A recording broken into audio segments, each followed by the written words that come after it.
The Bucks blowing the Heat out last night. What's different about that matchup this season from last year? And Donovan Mitchell cleared for Game 2, but you're going to want to hear what he said about missing Game 1. And after a rough Game 1 themselves, how do you expect the Lakers and AD to respond tonight in Game 2? Sit back, relax. You're going to want to avoid the flagrant fouls because the jump starts now. Welcome to The Jump, presented by Dell. Welcome to The Jump. I'm Rachel Nichols. I'm joined by our WNBA, NBA, college basketball analyst. She does it all, Monica McNutt. And, of course, I got to shout out Georgetown because I always got to shout out Georgetown. And then must shout out this man, 8-time All-Star, Vince Carter, in the studio. You saw what happened to the rim over here when he was in the studio yesterday. You never know. Jackie McMullen also going to join us later in the show. First, though, let's rewind back to about 10 days ago when the Bucks and Heat were playing each other on the final weekend of the regular season. Milwaukee had already wrapped up the 3 seed in the East, but Miami was still jostling for positioning in the super tight middle area of the standings, which meant that the Bucks had an interesting opportunity. Did they want to rest their key players and just let the Heat get the W?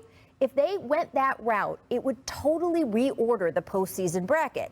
The Heat would have climbed to the 5th spot to play the Hawks in the first round, while the Bucks would have drawn the Knicks and gotten to avoid the Miami team that thumped them out of the playoffs last year. It was tempting, surely, but in the end, the Bucks decided to bet on themselves. They had been working all season to make this year's Milwaukee squad different, shifting everything from playing style to personnel, and they truly believed they had built a tougher, smarter group. What better way to test that, then, than to face down the same opponent that had bullied them just a year earlier? So the Bucks decided to play that regular season game to win. They indeed ended up with the Miami Heat in the first round of the playoffs, and in the time since have shown exactly why they were not scared of the matchup. They won Game 1 with a scrappy effort in overtime, and in last night's Game 2, oh my, the Bucks didn't just blow the doors off the Heat, they blew away the engine, the bumpers, the windshield wipers. In the first quarter alone, they sank 1, 2, 3, 4, you can count them with me as they go across the screen here, up to 10 three-pointers. 10! By the time the quarter was over, Milwaukee was up by 26 points. That is tied for the largest first quarter lead a team has ever had in the history of the NBA playoffs, which is saying something considering the history of the NBA playoffs goes back 75 years. Saying even more was the way the Bucks jumped out to that huge number. Jrue Holiday managed the offense like a maestro, picking at Miami's double teams, feeding hot-handed reserve Bryn Forbes. Giannis kept pressure in the interior, and the Bucks as a whole were relentless defensively, especially in transition. And they stayed that way for the rest of the game, keeping their discipline even after this happened in the third quarter. Watch Trevor Ariza here. He takes Giannis down right under the hoop. Oh. Different one here, but here we've got Giannis doing a little soccer dribble during a stoppage in play. You can keep going here, obviously showing with the stare down there, how he felt about how threatening the Heat were at that moment. Afterward, Giannis noted he actually wanted to be a soccer player when he was growing up in Greece, which I understand, but also I would say he ended up picking the profession that, as we saw last night, suits him a whole lot better.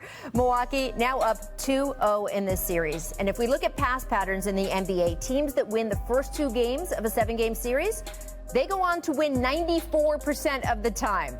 Not bad for a Bucks team who about 10 days ago decided they didn't need to run from anyone and are now going out and proving why. So, Vince, to you, what is the difference when you look at the Bucks-Heat matchup last year to this year? What do you think is the most sort of standout thing that's making the difference to you? Jrue Holiday. Yeah. First and foremost, Jrue Holiday, but their acquisitions of Forbes, Tucker, Bobby Portis, been great because what it has done is open the floor up for Giannis to play one-on-one and not have to shoot the jump shot, what he's not comfortable doing all the time. So I think now Jrue Holiday is able to create, and when they're stagnant, he goes out there, like you said, a maestro, making plays. And then defensively, he doesn't have to guard the best player all the time because they have Tucker. Yeah, PJ yep. can go out there and guard the center, and they can play small and put Giannis at the 4. He doesn't have to play the 5. And, with these guys, they could do so many things. And then Brent Forbes shoots the lights out, which now you can't help off him. Who do you help off of now because of all the shooters? So I think Drew Holiday is the head of that group, and then everybody else plays their role to perfection. Yeah. I'd have to agree, VC. Drew Holiday is the first person you think of. I mean, he had 15 assists the other day, guys. Now, I know literally everything was clicking for the Bucks, but just not only what he does in terms of orchestrating the offense, I think the grit that he brings. We know that this squad has been successful in the regular seasons in the past, but there's an extra level that you got to kick into in the postseason, as you know, VC. But I also kind of think, and the numbers don't necessarily bear this out, and perhaps it is the addition of Holiday. I think Chris Middleton this year has been a little bit more aggressive. He's taken maybe one more shot statistically than he took last year, but it just feels like everybody is now in the right place because of Drew Holiday, and you obviously know what Giannis brings to the table. So I think in this series, they really looked to punch first, and they have done that with great force. Well, I'll add to that. I think for Chris Middleton, he doesn't have to be the playmaker.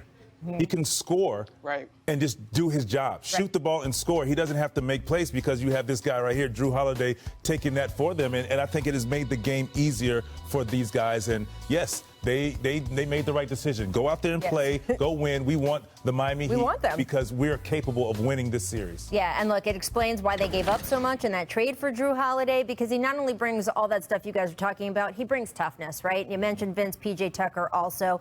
I was in the bubble last year. That series between the Bucks and Heat, there was no question Miami was the tougher team. They had tougher will, they had tougher physical, more toughness physically. And in this series so far, the Bucks have been the tougher team. Absolutely. PJ Tucker brings that toughness. And if you look at some of the stats, right, Miami has not looked like Miami in some of those toughness statistics. Just look at rebounding. Last night, Miami got out-rebounded 61-36. That's insane for a Heat team. And then look at some of these other more offensive numbers, right? The points allowed, the points that they are, in fact, scoring less. The shooting percentages are way down, especially if you look at that field goal percentage. So I do expect in the next couple days, Eric Spoelstra is such a good coach. He is going to make sure that those players feel all of his adjustments in practice and get that toughness going in Game 3 that we haven't quite seen as much in this series as last year. But boy, the Bucks look like they're ready, and I guess they knew that they were ready just 10 days ago. Pretty impressive. All right, I want to take a look at today's magic moment brought to you by Walt Disney World Resort. Dame Lillard on fire at the start of last night. Actual human fire, hitting 8 threes in the first half alone. That tied a playoff record that stood for 20 years. A record, in fact, held by who? Who in this room? Oh, not me. Monica, it was not me.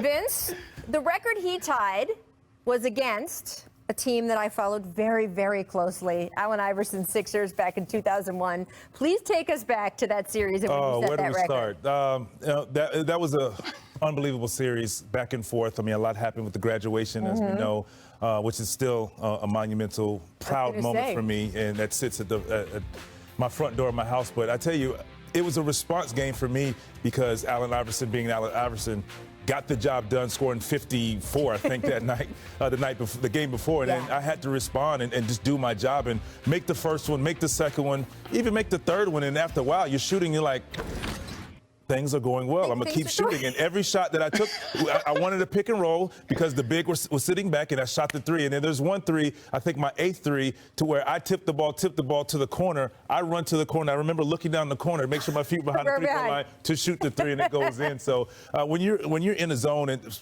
particularly from three, and I wasn't shooting from the distance that Dame was shooting in that game, it was a great moment. I needed it. That's what I needed to do for my team. So, I know what Dame was going through that night. Just unbelievable. And it's hard to stop. How do you guard a logo three? I mean, I don't know how. Yeah. Well, it's interesting you asked that question because reportedly at halftime, right, Aaron Gordon went in and asked the coaches, let me guard them. Let me guard him. I got him, was the quote. So Lillard pointed out that after the game, he rarely sees one-on-one coverages. So he didn't credit Gordon completely for shutting him down. No surprise there. But he said it was a combination of different looks. Regardless of what it was, he was held to 10 points in the second half. So, Monica, did the way last night unfolded, certainly the way Nikola Jokic stormed back, Vince just talked about how he had a lot to prove in the series we were talking about from 2001. A lot of people in Nikola Jokic's ear between game 1 and 2. He came out like a house of fire last night's game. Did it change your outlook on this series overall?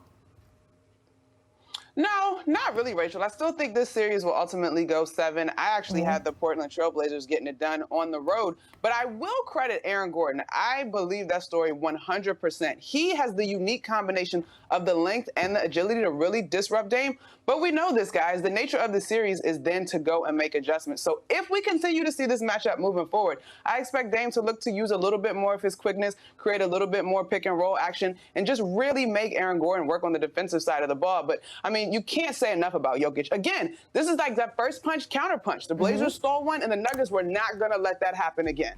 And what I like about what Aaron Gordon did, what we see here, Jokic, first of all, I'm going to say the one thing about Jokic, what he did, he had 5 assists instead of 1 assist. And that makes a huge difference. It's not a triple-double, but 5 assists. And maybe we could add the hockey assist to that because he makes the pass out of the double team, which is a swing to an open 3. And obviously the initial, he doesn't get the credit for it, but he gets the hockey assist. And I think him moving the ball, making plays for other guys is important, and then knocking down shots. They have 5 guys in double figures.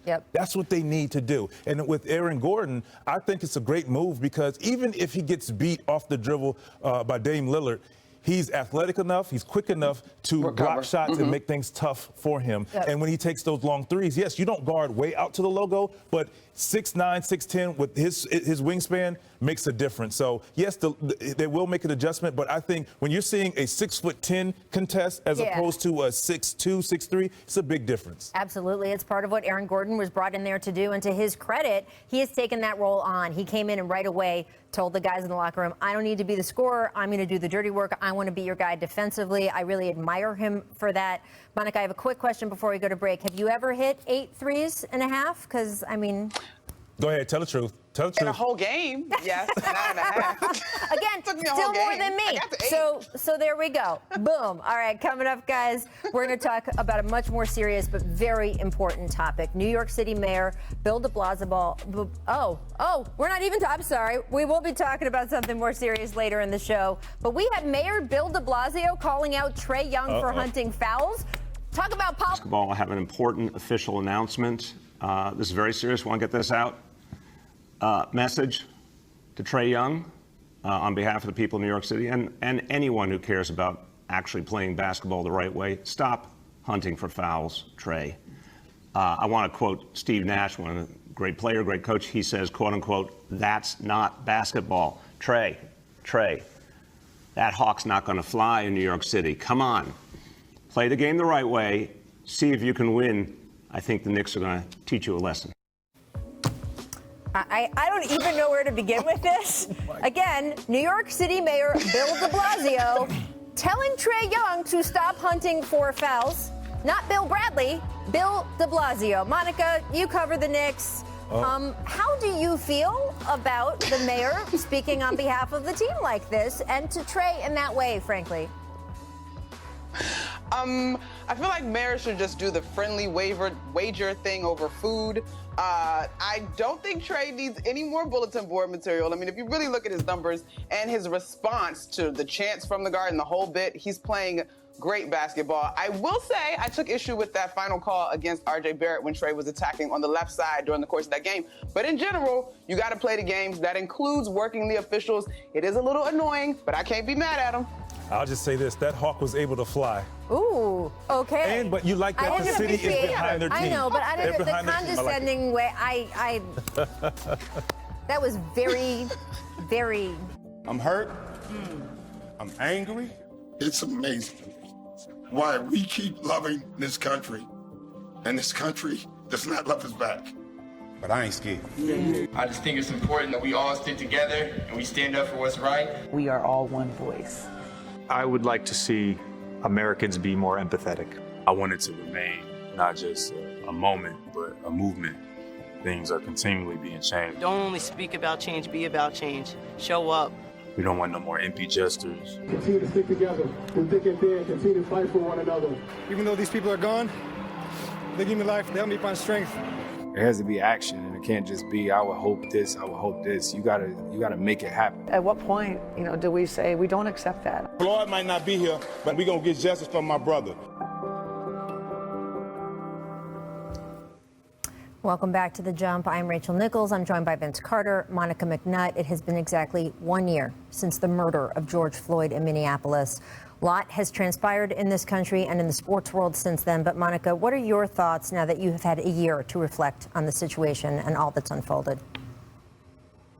Rachel, as we watch those images from last year, I'm reminded at how proud I was of so many athletes of the WNBA, of the NBA, other leagues, but those two in particular, of using their platform. I was of the idea that once we got to games, we would start talking about box scores, and those athletes refused to let that happen. And so I'm very proud of that. But one thing, I believe it was Dame Lillard said, it's not a moment, it has to be a movement. And so while we have made progress, we still have a lot more work to do as a country and as individuals. And so it's not time to get weary. It's time to continue to level up and make sure that change really is made for future generations. Well, for me, I say, I take from it, we've gained knowledge, growth, some change, and accountability. Those things have happened over the year, and you have to give a shout out to the young generation who has stepped up to the plate and made sure that we're going to get things done. We're not talking about it. We're going to be about it. And I mean, from LeBron James to, Trae Young. It's a laundry list to the coaching staff. It wasn't just the people of color, and it was just an unbelievable thing to see. And shout out to the Stack Jack, Steven Jackson, for really stepping up for his family, but just for the movement in general. Like, we want accountability. And, for me, I feel like, yes, we were able to see some accountability and justice, but that has now been allowed the ball to roll forward. You have to get the ball rolling before you're able to really get change. And the ball now is started to roll. Now change can happen. And look, you make a great point about the younger players, and this is true also of the women of the WNBA. We saw this in Shanae Ogwumike's amazing documentary she executive produced, 144. The amount that players who aren't making crazy amounts of money, right? So LeBron James is making a lot of money, right, both on and off the court. But the younger guys in the NBA, the women of the WNBA, they are willing to put themselves on the line. We saw it again and again and again in this past year, and possibly losing endorsements, possibly losing fans. And they don't have the cushion that some of these older players did, and they put themselves on the line anyway. I've said it over and over again in recent months. I am so impressed with this younger generation of players. And you talk about doing something, right? We heard in that sound rip guys saying, just don't talk about it, be about it. We need to see real change. So on that tip, on Monday night, the NBA's Social Justice Coalition released a statement calling on the U.S. Senate to finally pass the George Floyd Justice in Policing Act. It is a way to honor the memory of Floyd and others who have been victims of police brutality by trying to fix at least some of this problem. The act would ban chokeholds. It would also end qualified immunity for law enforcement, while also creating national standards for policing in a bid to just bolster accountability. Doc Rivers, who is a member of the NBA's Social Justice Coalition, spoke on all of this earlier today. Take a listen. I am the son of a police officer. I'm pro-police. This has nothing to do with being anti-police. The George Floyd bill, in my opinion, is a bill that both sides should want to pass. It's a bill that one of the key points is about police training. So we can train our police officer better. I think every police officer would want that. So it's a very positive thing. Equality and justice, everybody should want that. It shouldn't matter what side of the aisle you're on. That's, where I struggle with when you see one person being treated poorly or one race being treated poorly. We've been going in cycles in our country lately. First, it was the blacks. Then we started with the Chinese. Then we went to the Jewish people right now. Can we just treat everybody the right way? How hard is that? And I think everybody should want that. As always, very powerful from Doc. Vince, what's your reaction to Doc's words? He's on the money.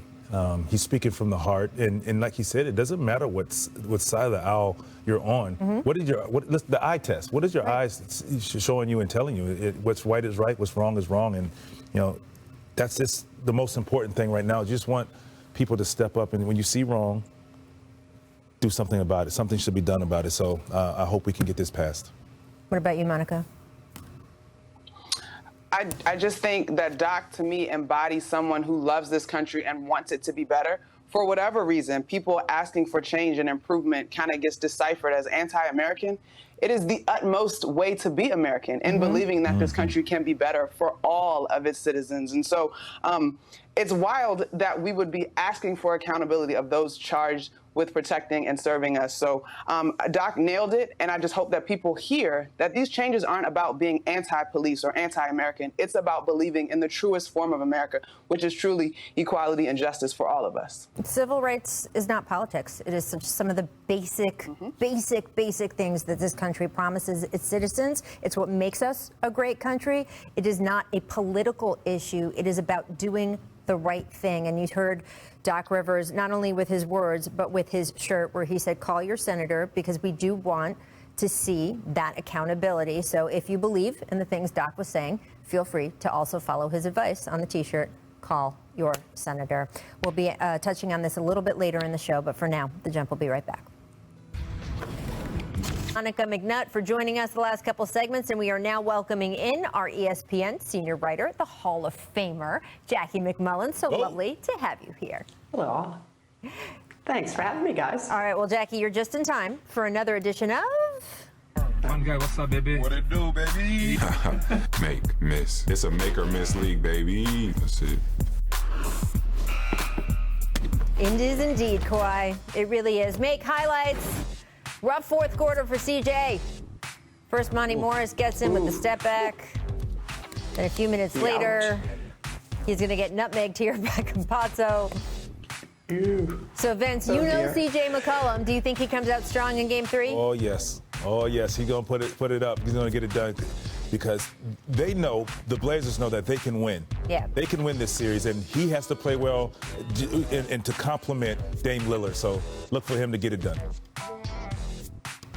And Vince, remember that long three that CJ hit in the second half of this game? And I thought, okay, here he goes. Now he's going to get going. He just ran out of time. He's going to be fine. By the way, Monty Morris, so give him some props. He had a great game himself. I'm excited for this series. I definitely cannot call a winner, and the level of play has been a lot of fun. All right, Miss Whistles.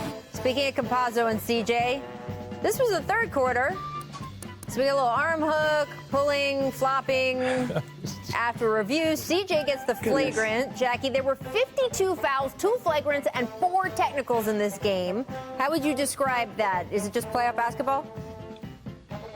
It was exhausting, Rachel. First of all, that's not a flagrant foul in any league. No. This game was over in the third quarter. They should have had the clock running like Reggie Miller said. Stop calling all that stuff. Yeah, please. I agree. Just let it run. I mean, guys are taking advantage of, if I fall and make it look good, we'll get a call.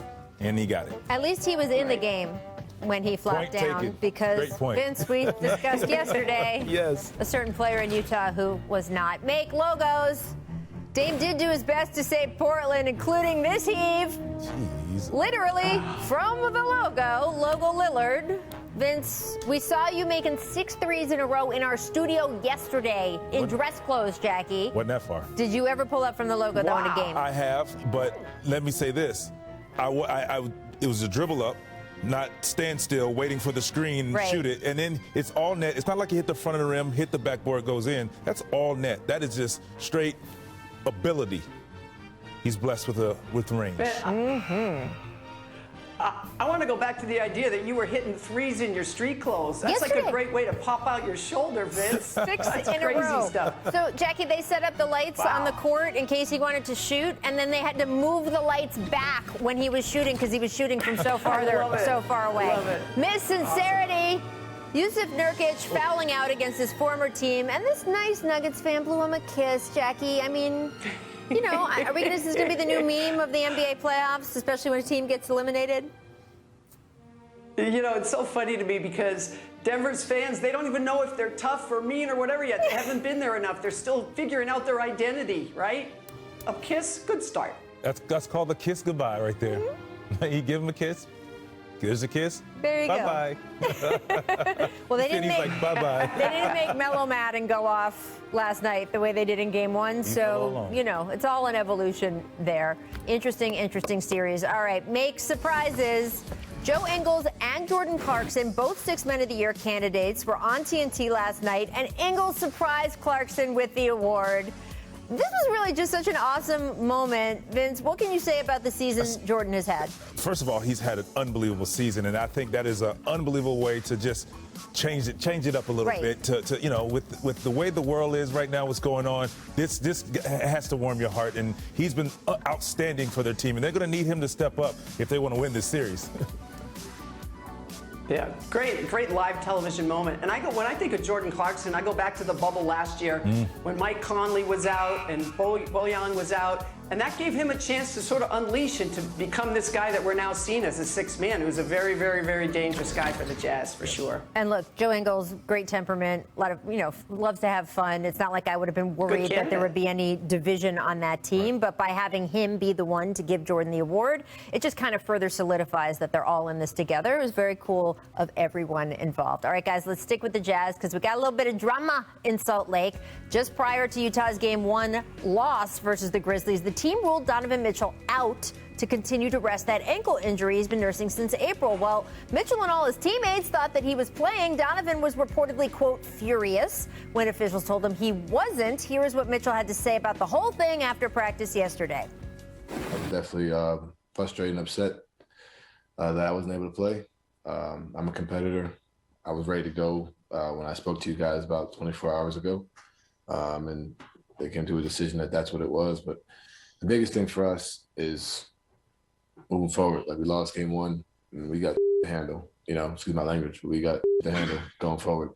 Were you frustrated with the process that led to the decision, with the communication? I felt like I should have played. That's what, to be honest with you, I felt like it's no secret. We all know that. And, at the end of the day, the experts said no, and I feel like we can, like I said, we can disagree on those things, but, that was the frustration. It was unfair to, my team. I was like, man, I feel like I let them down in the sense, when you're not there for them in a playoff game. It eats me. I barely slept because you think about that stuff. So that was really, for me, where it ate me, where it hurt. Donovan Mitchell is a lot there. Says he barely slept, said he was upset with the way it was handled. And Vince, we talked about this a little bit yesterday, and I totally get what you were saying about, hey, sometimes a team has to protect a player from himself. But one of the things Donovan's talking about is the way it unfolded. So just the details, if you haven't been following the story, he practiced for the 3 days leading up to this Game 1. He was actually taken off the injury report. Right. He participated in shoot-around. The coaches had worked him into the game plan, and only in the afternoon before the game did the athletic training staff sort of step in and say, we don't think he's ready yet. And I'm sure they had great reason for it, but it's just the way it unfolded. You could see his frustration. What do you think of what Donovan was saying? Well, first and foremost, as you say that, I'm curious to really hear the explanation. Like, why did they say, we don't think you're ready? Right. I'm curious. I don't know if it's out there or not, but yes, he was frustrated, a lot of tension. For good reason. He's an athlete. He felt he was ready to play. He did everything he was asked to get on the floor. But I think if Donovan Mitchell plays, he plays well, or if he plays and they win, it's swept under the rug. Yeah. You don't think this is long term? I don't think so, and I think there's more attention to it because they got beat bad. They got handled, and credit to the Grizzlies. They stepped up and they said, we're not afraid. We're not afraid of the moment. But I think you put Donovan Mitchell on the floor, whether he's 100% or not, you have to game plan for him. You have to prepare for him, and that's going to make the game a lot easier for everyone else. Yeah.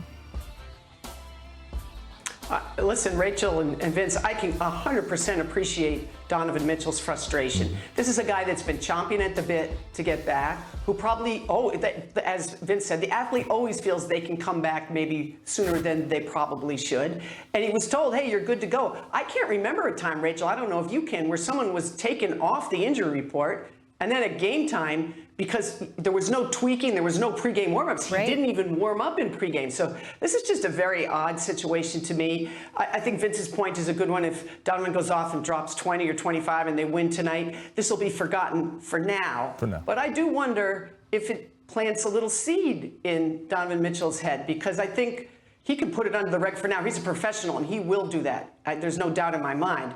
But after the season, I'm going to guess there needs to be some further conversations about this. Well, they came out right away yesterday and said Donovan Mitchell will play in Game 2. So I guess they at least all got on the same page there. We'll have to be glad they have Dwayne Wade there to kind of help. Yes. No, I mean that's actually and I understood that he got involved a little bit and kind of worked both sides. Vince, were you on the Nets team when Jason Kidd played with that torn ACL, basically?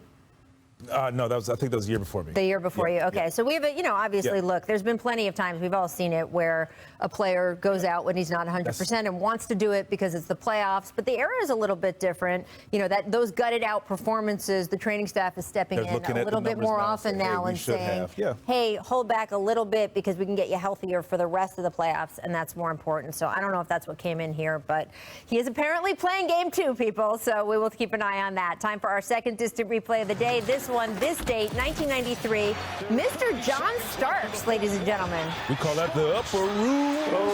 Do you think Bill de Blasio would have had anything to say to John Starks? Just giving opinions. He tried to draw the foul. What do you say there?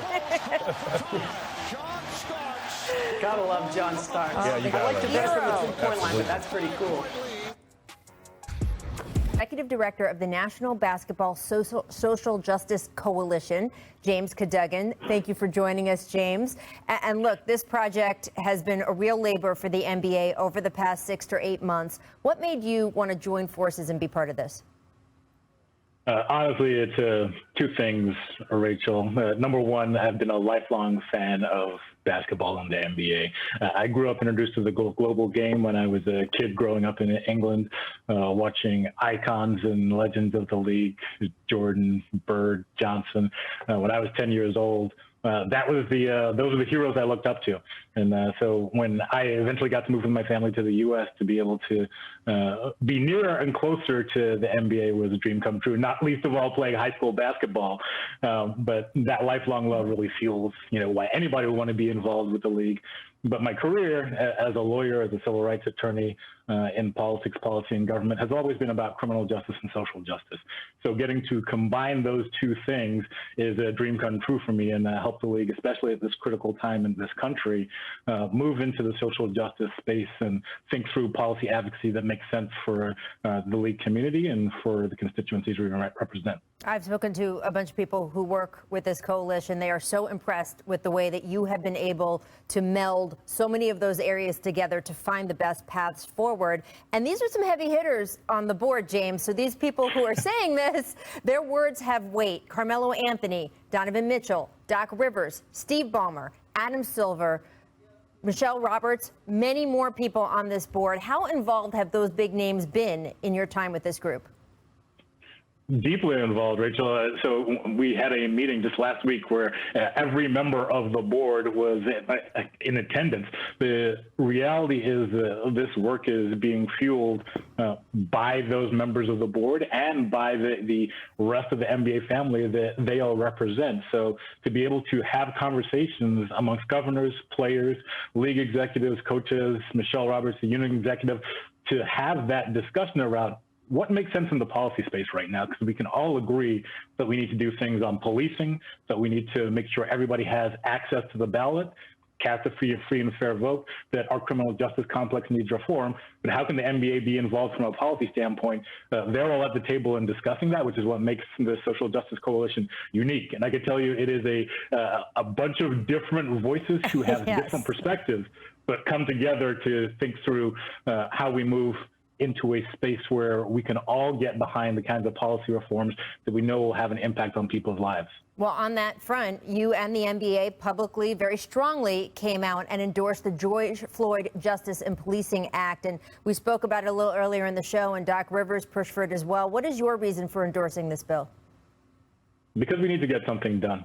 At the end of the day, we've had a policing crisis in America for decades. This is not a new phenomenon, but there is a reawakening today on racial justice in America. And we have, for the first time, people are paying attention to the policy side of the tragedies that we see day in and day out. And our goal is to make sure that people of goodwill from all sides can come together and craft a piece of legislation that will actually reform some of the practices that we're concerned about. And that's what's most exciting about this particular time, as painful as it is. And I want to acknowledge this is the anniversary of George Floyd's murder, which is tragic, and our hearts go out to the Floyd family and the Minneapolis community. But there are so many more incidents of police violence that we need to make sure don't happen, and making sure that legislation is in place to ensure accountability, to ensure community safety, to make sure that there's transparency in policing practices. That's the kind of thing that we need to support. And so that's why we support the act, because both Republicans and Democrats are currently in negotiations to get something done. And that's the most important thing that can happen right now. Yeah, it's so important. And you mentioned some of the different areas you guys are looking at beyond just the George Floyd Policing Act. What are some of the other steps that you guys want to take, areas that you want to affect change in? Yeah, so you've seen that the league has already taken significant steps on voting rights, which was incredibly important. We've seen a lot of action throughout the states on voter suppression, and we want to make sure that everybody has the opportunity to cast a ballot. And so last year, when 23 teams made their facilities available as polling sites and registration locations, that's a huge step in participating in our democracy and making sure that everybody has that opportunity. That's the kind of work that we're going to continue going forward. And beyond that, there are a variety of other criminal justice issues that our board members and members of the NBA family and community have raised that we want to consider. There's a lot of work to be done and a lot of work that teams are already doing. The point of the coalition is to shine a spotlight on some of those bigger issues, to take a position on legislation or policy where it makes sense, but also to be able to support the activity that's underway throughout the community in all 30 NBA team markets. We're here to support and serve that work that's already ongoing, and I'm really looking forward to digging in with everybody. And there's so many areas of this that aren't Republican versus Democrat. They are just American issues, civil rights issues, issues 100%. Of being true to our Constitution, to the Declaration of Independence, and the way we value freedom and the right to participate in our government in this country. Every citizen deserves a chance to vote, and it means a lot to all of us to see the NBA, Major League Baseball even, stepping in to shed a light on places where that isn't happening. So, James, thank you so much for stopping by and really all your work so far this year. We can't wait to see what you guys do next. Thanks so much, Rachel. Great to be with you. Thanks.